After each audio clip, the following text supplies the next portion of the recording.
Live from the world's capital markets, here are the latest financial headlines brought to you by News Factory. Hello and welcome to Monday's Daily Financial Review. Here's what's making the headlines in the markets today. The dollar-yen pair traded sideways in the last session. The ultimate oscillator indicates an overbought market.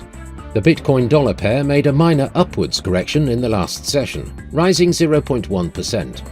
The Williams indicator indicates an oversold market.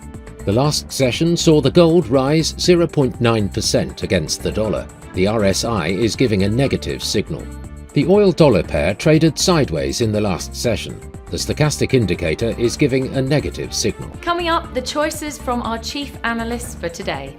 Iran's crude oil production capacity will reach 4.38 million barrels per day by the end of this calendar year, with an increase of 200,000 barrels per day, CEO of National Iranian Oil Company said. He said crude oil production capacity reached its pre-sanctions level under the Raisi administration by March 2022.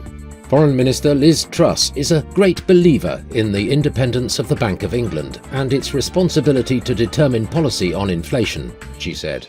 The dollar eased from a 20-year high after data showed the pace of US hiring rose more than expected last month, but wage growth moderated and employment ticked higher, giving the US Federal Reserve some wiggle room when it raises interest rates later this month. Those were today's major economic events. And now, moving on to world financial headlines. The Eurozone's retail sales will be released at 0900 hours GMT. Japan's Jibun Bank Services PMI at 0 hours and 30 minutes GMT.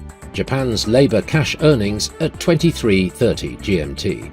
Japan's overall household spending will be released at 23:30 GMT. The UK's BRC like-for-like retail sales at 23:01 GMT. China's Caixin Services PMI at 1:45 GMT. We hope that you've enjoyed Monday's financial review.